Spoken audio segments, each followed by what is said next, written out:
Hola a todas y a todos. En este vídeo vamos a repasar los contenidos de la asignatura dedicada a la organización escolar del Máster en Dirección y Gestión de Centros Educativos de la Universidad Cardenal Herrera, CEU. Comenzamos el tema hablando de la socialización.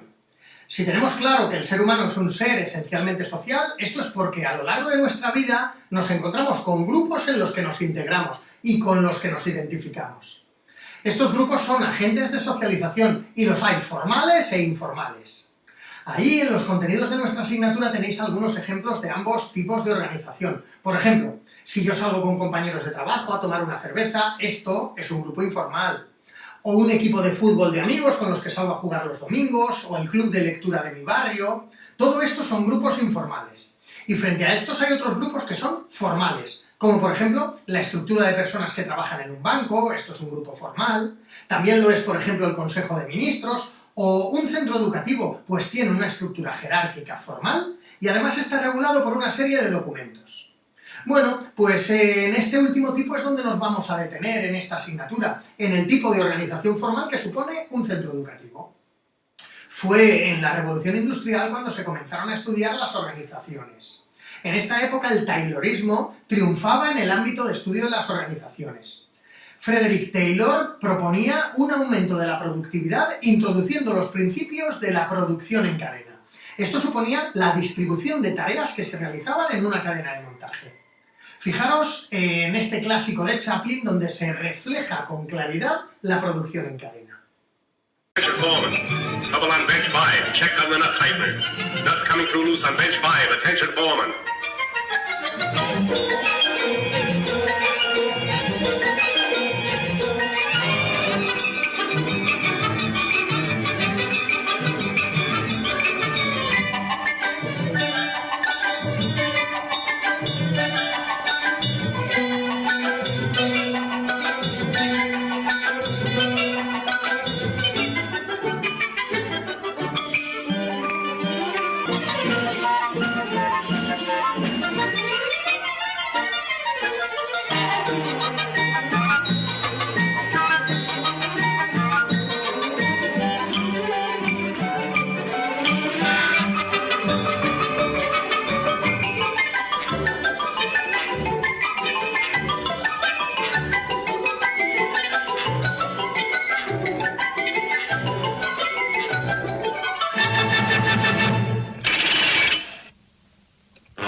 Back. Section 5, more speed, 4-7.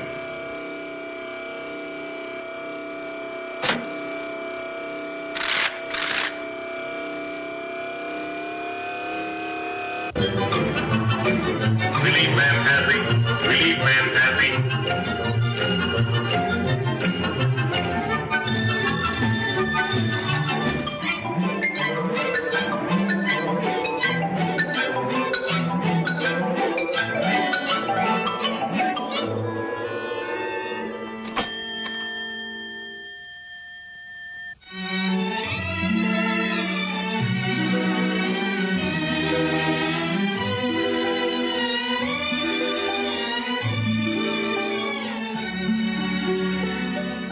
Hey!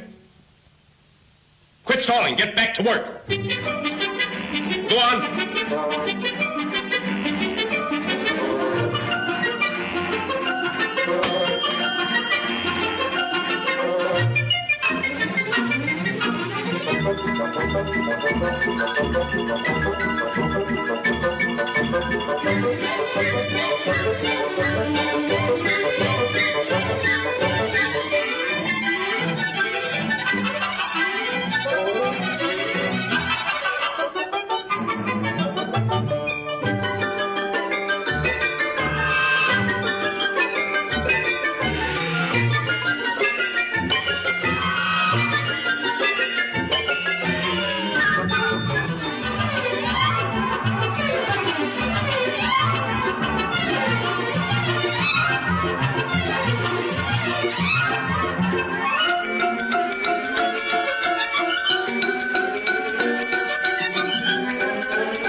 encima de este modelo taylorista había un fuerte control de todo el proceso y una disciplina inflexible.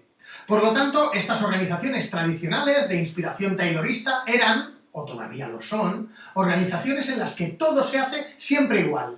Y como decimos, con mucho control. Bueno, pues el éxito del modelo taylorista se extendió también al ámbito educativo, trasladando y adaptando ese modelo de producción a las escuelas. Esto se traduce en grandes centros educativos regidos por estructuras rígidas y uniformes que dificultan o imposibilitan la atención individualizada y la atención a la diversidad, que hoy sabemos que es fundamental en cualquier proceso de enseñanza y aprendizaje. Entre las principales características del centro educativo de influencia taylorista destacamos, por un lado, la uniformidad del programa de estudios. Es el mismo para todo el alumnado de un mismo nivel. También, la metodología utilizada estaba pensada para trabajar en gran grupo, basada en la clase magistral, que era la misma para todos los alumnos y alumnas, y pruebas pretendidamente objetivas para todos por igual. En tercer lugar, un agrupamiento rígido y homogéneo del alumnado, todos en grupos en función de su nivel. Y siempre los grupos son iguales, de tal manera que si un alumno cambia de centro y sale de un grupo, pues se integra en un nuevo grupo de otro centro que es exactamente igual y no hay ningún problema. El trabajo docente es bastante aislado, nada de eso de trabajo cooperativo entre docentes. Un docente se especializa en un curso concreto y lo reproducirá año tras año a modo de una vía de producción en cadena. Además, hay una escasez de materiales de aprendizaje, salvo lo que es la clase magistral, luego la lectura y la escritura, y si acaso algún mapa colgado en las clases, poco más se ofrecía en estas. El espacio también se distribuía de manera uniforme. Las escuelas todas estaban diseñadas de la misma forma, y la distribución en una siempre era igual que las demás. Todas las mesas y sillas enfocadas a la del profesor, que era el centro del proceso de enseñanza y aprendizaje. Uniformidad también en la temporalización, rigidez sin contemplar la diversidad del alumnado. Evaluación discontinua, es decir, nada de evaluación continua, solo se evaluaba en momentos muy puntuales, en los momentos de exámenes, y al final se la jugaba el alumno o la alumna a una carta en el examen final. Había una disciplina formal donde lo único importante era el cumplimiento de la norma, por encima de todo. La dirección era unipersonal, era el director el que mandaba, y toda la responsabilidad recaía sobre esta figura que además no solía tener docencia, por lo tanto quedaba cada vez más alejado de la realidad del aula. Y por último, la relación del centro con el entorno era mínima, con toda la pérdida que esto supone. Se puede decir que los objetivos principales de los centros no eran tanto los meramente educativos, sino que eran centros que lo que pretendían eran ser rentables. Y no me refiero a rentables pedagógicamente, sino rentables económicamente. Pero el taylorismo también influye en el ámbito estrictamente didáctico, trasladando al currículum toda su carga. Este es el motivo por el que el currículum explícito otorga tanta importancia a las técnicas instrumentales básicas como es la lectura, la escritura y el cálculo, así como también se le otorga importancia a los contenidos fundamentales de las diferentes materias. Pero eso en cuanto al currículum explícito, pero es que hay más, porque hay un currículum oculto que trataba de educar al alumnado para que se integrara en el modo de producción industrial, muy probablemente para trabajar en cadenas de producción en las grandes factorías. Aunque hoy las organizaciones educativas siguen recibiendo una fuerte influencia de aquella herencia taylorista, es evidente que la sociedad y bueno, nuestro entorno reclama renovaciones en el modelo de organización educativa. Atendiendo a estas exigencias, hoy necesitamos integrar el aprendizaje permanente en la estructura de organización, y así llegamos al concepto de organizaciones que aprenden. Pero, ¿cómo es eso de que una organización aprende? Este concepto hace referencia al proceso de transformación continua de un centro educativo y de toda su comunidad con el objeto de mejorar continuamente. Dice la pedagoga Nancy Dixon que el aprendizaje organizativo es el uso intencionado de procesos de aprendizaje a escala individual, grupal o sistémica para transformar continuamente la organización en una dirección que satisfaga cada vez más a las personas interesadas en ellas. Es decir, que tiene una dimensión individual y otra colectiva, Es un cambio profundo que puede generar resistencias. Por ello, es importante planificar y guiar todo el proceso de cambio para no dejarlo al azar. Dice Antonio Bolívar que una organización que aprende se ha de basar en 4 procesos. En primer lugar, aprender de la propia experiencia acumulada. Es decir, tener muy presente nuestra identidad y nuestro bagaje como centro. Pero además el centro debe de aprender de sus propios proyectos puestos en marcha, capitalizar aquello que ya hacemos y que nos definen como organización. En tercer lugar, aprender de la reflexión compartida por sus miembros, dar voz y cabida a toda la comunidad. Y en cuarto lugar, aprender de las relaciones de la organización con otros agentes, o sea, abrirse a la comunidad. Para introducir este cambio en la organización debemos considerar los siguientes principios. Por un lado, el centro educativo es la unidad de cambio, es decir, es el centro nuestro objeto de cambio, ni estructuras más grandes ni más pequeñas. El cambio debe de entenderse como un proceso de aprendizaje. Para acometer una transformación integral del centro educativo, habrá que cambiar roles y estructuras organizativas. En este cambio se generan competencias y capacidades propias del centro educativo. Además, es un cambio sistémico, es decir, que se pretende que los centros evolucionen de manera integral. Se pretende que sea un cambio sostenible, que se institucionalice el cambio, teniendo en cuenta el desarrollo profesional, que tiene que ver con la formación continua del profesorado. Y en definitiva, no tenemos que perder de vista que la misión última de una organización educativa es la mejora del aprendizaje del alumnado. En esta mejora de la organización educativa no podemos dar la espalda a los procesos de digitalización. Todos tenemos más o menos clara la necesidad de integrar procesos de digitalización en cualquier ámbito de nuestra vida. Y nuestros centros y nuestro trabajo docente no debe de ser una excepción. Pero cuando hablamos del funcionamiento de un centro nos encontramos con numerosos y muy diversos procesos que nos dificultan la determinación de qué es eso de digitalización. Por ejemplo, la gestión del centro, ¿eso es digitalización? ¿Y la comunicación entre los diferentes miembros del claustro, lo es? ¿O la programación de las asignaturas o el desarrollo de las clases, pueden digitalizarse? Pues por supuesto que sí, pero entonces, ¿dónde empieza y dónde acaba la digitalización? Sería ideal disponer de un marco que estructurara la digitalización de las diferentes dimensiones de un centro. ¿Y sabéis qué? Lo tenemos. Disponemos de un marco europeo que define con precisión qué y cómo deben de ser los centros digitalmente competentes. Se trata del marco de organizaciones educativas digitalmente competentes que se les suele conocer con la etiqueta DIGCOMPEDU, publicado por la Comisión Europea. Este marco se estructura en una serie de áreas o de elementos que estructuran la digitalización de una organización educativa. En concreto, los 7 elementos del marco DIGCOMPORG son las infraestructuras, el contenido y los currículos, las prácticas de evaluación, el desarrollo profesional, las prácticas de liderazgo y gobernanza, la colaboración y networking y las prácticas concretas de enseñanza y aprendizaje.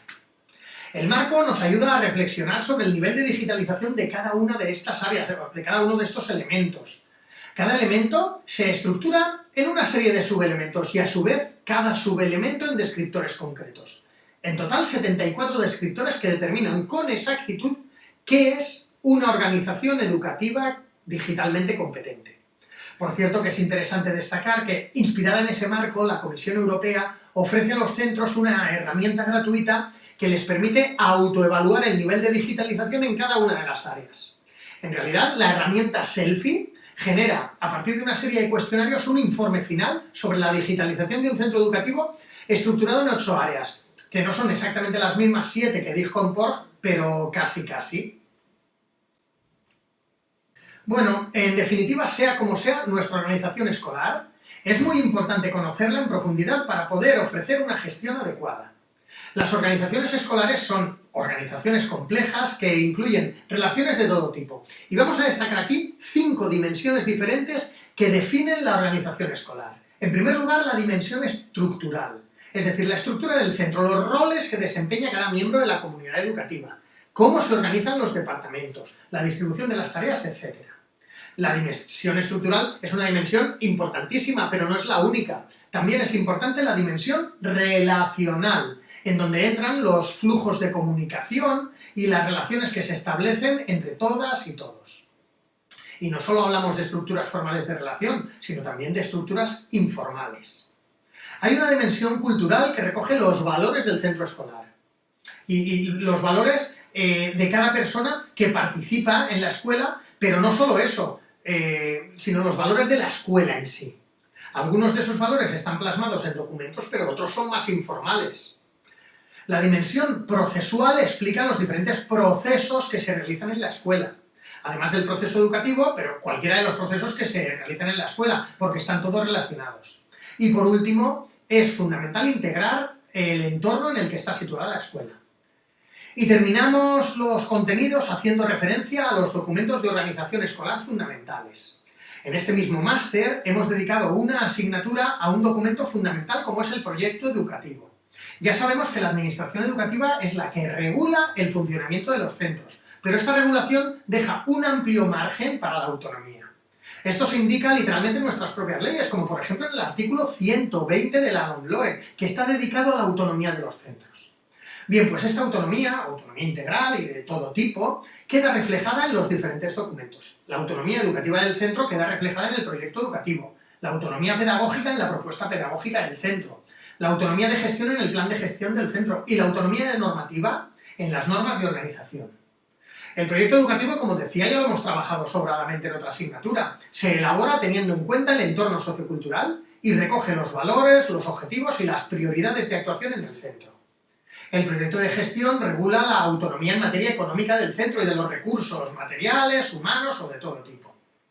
Las normas de organización y funcionamiento, que es lo que antes llamaba el reglamento de régimen interno, aunque ahora ya no se llama así, se llaman normas de organización y funcionamiento, son justamente eso, la normativa que regula la vida en el centro. Y por último, la propuesta pedagógica del centro, que es la programación anual, es la adaptación particular que hace el centro del currículum propuesto por la administración de forma genérica. Esta programación va en sintonía con la memoria anual del centro que se debe realizar al finalizar cada curso académico y en la que se recogen las actuaciones y su evaluación. Bueno, pues estos son los contenidos de esta asignatura. Yo espero que os estén resultando interesantes y los seguiremos trabajando en nuestra aula virtual. ¡Mucho ánimo!